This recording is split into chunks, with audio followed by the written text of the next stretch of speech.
ప్రియ శ్రోతలు, మీ బైబిళ్ళు తెరవండి. ఈరోజు మన పాఠం ఎఫెసీ పత్రిక 2వ అధ్యాయం 4 నుండి 10వ వచనం వరకు. జాగ్రత్తగా వినండి. దేవుడు కరుణాసంపన్నుడై ఉండి మనము మన అపరాధముల చేత చచ్చిన వారమై ఉండినప్పుడు సైతము మన ఎడల చూపిన తన మహాప్రేమ చేత మనలను క్రీస్తుతో కూడా బ్రతికించాడు. కృపచేత మీరు రక్షించబడి ఉన్నారు. క్రీస్తు యేసునందు ఆయన మనకు చేసిన ఉపకారము ద్వారా అత్యధికమైన తన కృపా మహదైశ్వర్యమును రాబోయే యుగములలో కనపరిచే నిమిత్తము క్రీస్తు యేసునందు మనలను ఆయనతో కూడా లేపి పరలోకమందు ఆయనతో కూడా కూర్చుండబెట్టాడు. మీరు విశ్వాసము ద్వారా కృపచేతనే రక్షించబడి ఉన్నారు. ఇది మీ వలన కలిగినది కాదు, దేవుని వరమే. అది క్రియల వలన కలిగినది కాదు గనుక ఎవడూ అతిశయపడడానికి వీల్లేదు. వాటి యందు మనము నడుచుకోవాలని దేవుడు ముందుగా సిద్ధపరచిన సత్క్రియలు చేయడానికి మనము క్రీస్తు యేసునందు సృష్టించబడిన వారమై ఆయన చేసిన పని అయి ఉన్నాము. ప్రియ శ్రోతలు, వింటున్నారా? గత పాఠంలో మనం రక్షణ అనుభవం ఎలాంటిదో కొంతవరకు చర్చించాము. 1 యోహాను 2వ అధ్యాయం 15 నుండి 17వ వచనం వరకు చెప్పబడిన హితోక్తి మనకెంతైనా గమనార్హం. ఈ లోకమునైనా లోకములో ఉన్న వాటినైనా ప్రేమించకండి. ఎవడైనా లోకమును ప్రేమించిన ఎడల తండ్రి ప్రేమ వానిలో ఉండదు. లోకములో ఉన్నదంతా అనగా శరీరాశ, నేత్రాశ, జీవపు డంబము తండ్రి వలన కలిగినవి కావు. అవి లోక సంబంధమైనవే. లోకము దాని ఆశ గతించిపోతాయి గాని దేవుని చిత్తమును జరిగించేవాడు నిరంతరము నిలుస్తాడు. కొందరు శరీరంతో పాపం చేయరు గాని మానసిక వ్యభిచారంలో మునిగి తేలుతారు. బోధకులు కూడా పాపాన్ని నగ్నంగా పచ్చిగా వర్ణించి వినేవారి మనస్సులను ఆ పాపాల వైపునకు తిప్పుతారు. జాగ్రత్త. తప్పిపోయిన కుమారుడు ఏ పాపాలు చేశాడో ప్రభువు చెప్పలేదు. అయితే ఆధునిక బోధకాగ్రేసరులు కొందరు వాడు చేసిన పాపాలను ఒకదాని నుండి ఒకదానికి పొడిగిస్తూ ప్రజలను అనవసరంగా మానసిక భ్రష్టత్వానికి నడిపిస్తారు. జాగ్రత్త. యోసేపు కథలో పోతిఫరు భార్య తారసిల్లిన సంగతి వివరాలు పొడిగించి మరీ చెప్తారు. దావీదు బెత్షెబాతో ఏమి చేసింది గంటల తరబడి వర్ణించనక్కర్లేదు. లోక వ్యవహారాలను మనస్కరించవద్దు. అలాంటి కథలు వినొద్దు. టీవీల్లో ఇలాంటి సంగతులు అదే పనిగా చూడడం లోకాన్ని ప్రేమించినట్లే కదా. శ్రోతలు, యేసు తన సంఘం కోసం త్వరలో రాబోతున్నాడు. లోతు భార్యలాగా వెనక్కు తీస్తే, లోకాశల వైపు మొగ్గితే ఉప్పు స్తంభాలైపోయే ప్రమాదం ఉంది. రేపు యేసు ప్రభువు రెండోసారి వచ్చినప్పుడు, ఆయనతో వెళ్ళిపోవాల్సి వచ్చినప్పుడు ఈ లోకాన్ని విడిచిపెట్టాల్సి వచ్చిందే అని ఏడుస్తారా? లౌకిక వ్యవహారాలలో మనస్సు నిండిపోయి ఉంటే అలాగే జరుగుతుంది. 2 పేతురు 2వ అధ్యాయం 15-16 వచనాల్లో ఏముందో ఒక్కసారి జ్ఞాపకం చేసుకోండి.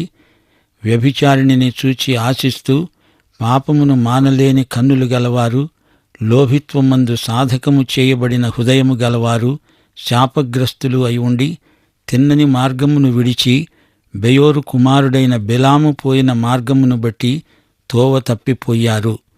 ఇది నశించిన లోకం పోకడ. వాయుమండలాధిపతి సైతాను దేవునికి సిరికి ఒకేసారి ఎలా దాసులై ఉండగలరు? గత కాలంలో మనము ఆ విధంగానే బ్రతికాము. అప్పుడు మనకు పాత స్వభావం ఒక్కటే ఉంది. శరీరానుసారమైన మనస్సు దేవునికి విరోధమని గుర్తుంచుకోండి. యేసులేని జీవితం కాసుకు కొరగాదు. 4వ వచనం నుండి పౌలు మన వర్తమాన భూత భవిష్యత్ కాలాలను గురించి మాట్లాడుతున్నాడు. దేవుడు కరుణా సంపన్నుడు. ఆయన మనల్నెంతో ప్రేమించాడు. ఆధ్యాత్మికంగా చచ్చిన పీనుగలమైన మనల్ని బ్రతికించాడు. క్రీస్తుతో మనల్ని లేపాడు. కృపచేత రక్షించబడ్డాము. క్రీస్తుతో ఆరోహణమయ్యాము. క్రీస్తుతో పరలోక ప్రదేశంలో సింహాసనాసీనులమయ్యాము. మనిషి నశించాడు. తనను తాను రక్షించుకోలేడు. ఆయన కనికరము, కరుణ అపారమైనవి. ఆయనను నమ్మినందుచేత మన స్థితిగతులు పూర్తిగా మారిపోయాయి. ఆయన కృపానిధి, కరుణామయుడు. ఇశ్రాయేలును దేవుడు విమోచించింది వారు మంచివారని కాదు, నీతిమంతులని కాదు. అది ఆయన ప్రేమ. గాని ప్రేమ మాత్రమే కాదు, కృపచేత ఆయన మనల్ని రక్షించాడు. ఆయన మనల్ని రక్షించడానికి కారణం మనలో లేదు, ఆయనలో ఉంది. ఆయన కృప. ఆయన కృప మనకు చాలు. వెలిచూపును బట్టి మనం తీర్పు తీర్చలేము. దేవుని కృపచేత రక్షించబడి ఆయన ప్రేమను అనుభవించేవారు ఎందరో ఉన్నారు. విశ్వాసము ద్వారా కృపచేత మనము రక్షించబడ్డాము అనే వాస్తవాన్ని పౌలు ఈ సందర్భంలో పునరుద్ఘాటిస్తున్నాడు. రక్షణ మన సత్క్రియల ద్వారా రాలేదు, కృపచేత వచ్చింది. అందుచేత అతిశయించడానికి మనిషికి ఏమీ లేదు. గమనించండి, దేవుడు మనల్ని ప్రేమిస్తున్నాడు. అయితే ఆ పళాన దేవుడు నీకు దొడ్డి తలుపు తీసి లోపలికి రమ్మని పరలోకంలోకి ఆహ్వానిస్తాడా? అలాగా మనల్ని పరలోకంలోకి రవాణా చేయగలడా? ప్రేమ చాలదు. దేవుడు నీతిమంతుడు, దేవుడు వెలుగు, ఆయన మహాపరిశుద్ధుడు, ఆయన గొప్పవాడు, మంచివాడు. ప్రేమించినా రక్షించడానికి ఆయన కృప కావాలి. దేవుడు లోకాన్ని ప్రేమించాడు అంటోంది యోహాను సువార్త 3వ అధ్యాయం 16వ వచనం. అయితే రక్షణ ఎలాగా? ఆయన తన అద్వితీయ కుమారుణ్ణి మనకిచ్చాడు. మన పాపాలకు ఆయన పరిహార వెల చెల్లించాడు. ప్రేమ కాదు, కృప ప్రాతిపదిక మీద నీవు ఆయనను విశ్వసిస్తే నీవు నశించవు, నిత్యజీవం పొందుతావు, రక్షించబడతావు. నీవు దేవుని బిడ్డవై తప్పు చేసినప్పుడు ఆయనతో సహవాసం పోతుంది గాని సంబంధం పోదు. నీ పాపాన్ని ఒప్పుకుంటే ఆయన క్షమిస్తాడు, చేర్చుకుంటాడు.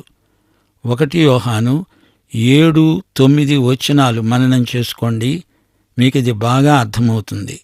ఆయన వెలుగులో ఉన్న ప్రకారము మనము వెలుగులో నడిచిన ఎడల మనము అన్యోన్య సహవాసము గలవారమై ఉంటాము. అప్పుడు ఆయన కుమారుడైన యేసు రక్తము ప్రతి పాపము నుండి మనలను పవిత్రులను చేస్తుంది. మన పాపములను మనము ఒప్పుకొన్న ఎడల ఆయన నమ్మదగినవాడు, నీతిమంతుడు గనుక ఆయన మన పాపములను క్షమించి సమస్త దుర్నీతి నుండి మనలను పవిత్రులను చేస్తాడు. నశించిన ఈ లోకాన్ని దేవుడు ఎంతో ప్రేమించాడు. చేతులు చాచి రమ్మని పిలుస్తున్నాడు. నా వద్దకు రండి, నా మార్గాన నడవండి అంటున్నాడు. ఆయన ప్రేమ అయి ఉన్నాడు. ఆయన కరుణా సంపన్నుడు.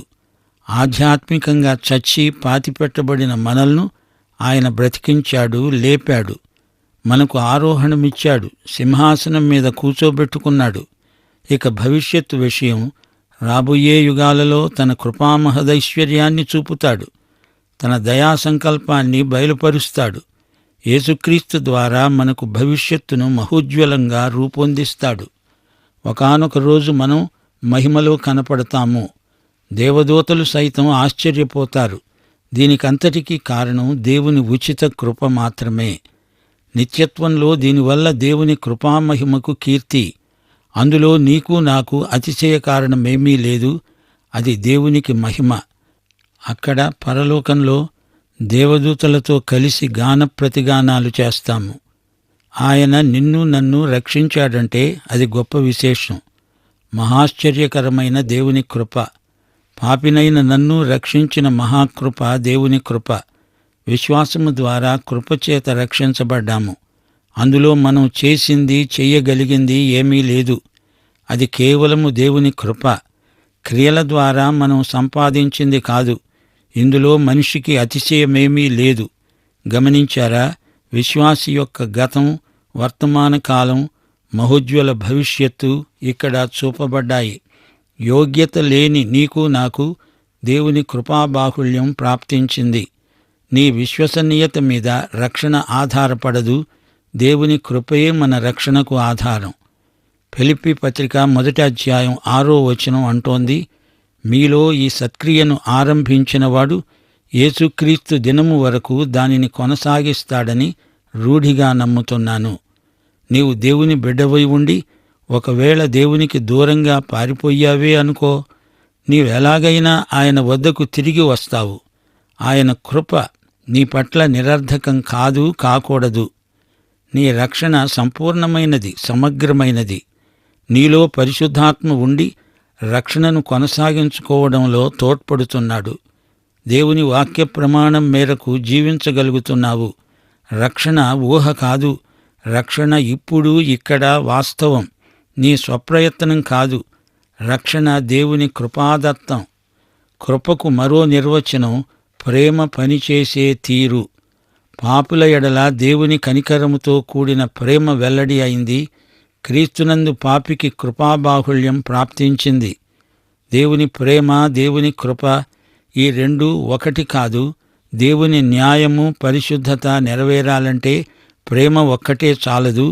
క్రీస్తు శిలువ మీద దేవుని నీతి న్యాయములు, పరిశుద్ధతకు భంగం వాటిల్లకుండా నెరవేర్చాడు.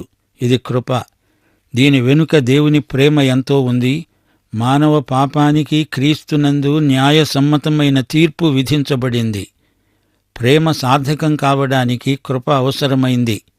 ఆయన కృపలో అన్ని షరతులు, నిబంధనలు నెరవేరాయి.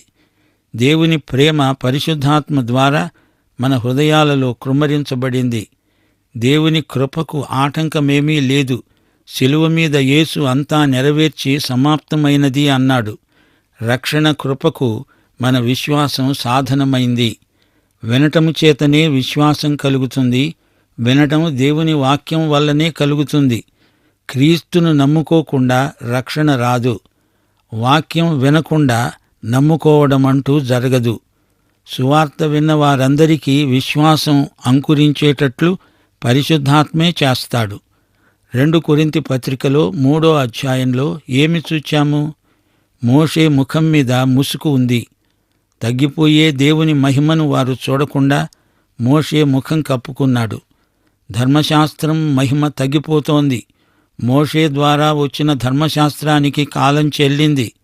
అందుకే 2 కొరింథీ 3వ అధ్యాయం 14వ వచనం అంటోంది, వారి మనస్సులు అనగా ఇశ్రాయేలీయుల మనస్సులు కఠినములయ్యాయి. గనుక నేటి వరకు పాత నిబంధన చదువబడేటప్పుడు అది క్రీస్తునందు కొట్టివేయబడిందని వారికి తేటపరచబడక ఆ ముసుకే నిలిచి ఉన్నది. ఈ రోజున ముసుగుతో పనేమిటి? క్రీస్తు ప్రత్యక్షం పూర్తిగా వచ్చింది గదా. సంపూర్ణ సువార్త ప్రకటించబడుతోంది.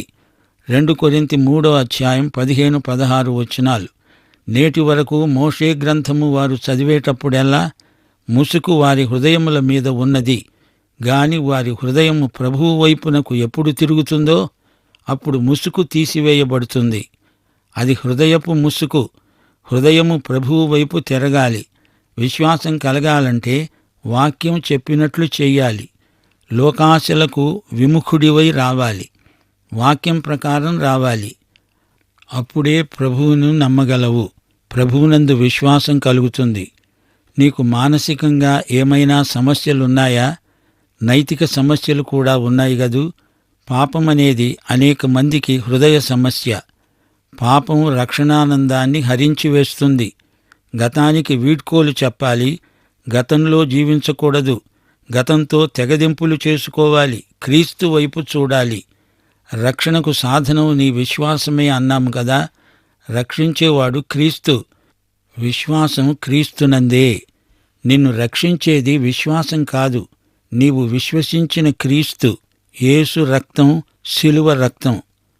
మన రక్షణానుభూతికి ఆధారమిదే. యేసు రక్తానికి ఉన్న శక్తి అమోఘమైనది. మన రక్షణకు యేసు శిలువ బలియాగం మాత్రమే పునాది. ఇది మీ వలన కలిగినది కాదు అని పౌలు అంటున్నాడంటే అర్థం రక్షణ ప్రభువిచ్చిన వరం. మానవునికి అతిశయాస్పదం అందులో లేదు. రక్షణ అంటే శిలువ మీద యేసు చేసిన కార్యం. క్రీస్తు యేసునందు మనము నూతన సృష్టి అయి ఉన్నాము. మన రక్షణ క్రీస్తునందు దేవుని సృజనాత్మకమైన శిల్పం. ఇది దేవుని చేతి పని. రక్షించబడిన మనము చేయాల్సిన సత్క్రియలను కూడా మన రక్షణలాగే దేవుడు ఎప్పుడో నిత్యత్వంలో సంకల్పించాడు. రక్షిత ప్రజలు సత్క్రియా మార్గంలో నడుస్తారు. ఆయన చేతి పనే మనం. చేతి పని అంటే శిల్పం, కావ్యం, పద్యం అని అర్థం. పెంతెకోస్తు నుండి సంఘం ఎత్తబడే రోజు వరకు సార్వత్రిక సంఘమేదో దాని గురించి పౌలు మాట్లాడుతున్నాడు.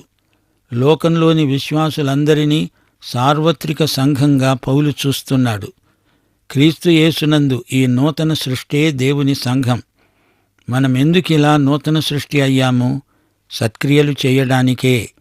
విశ్వసనీయులమై ప్రభువు ప్రతిష్ఠించిన మార్గంలో మనం నడవాలి.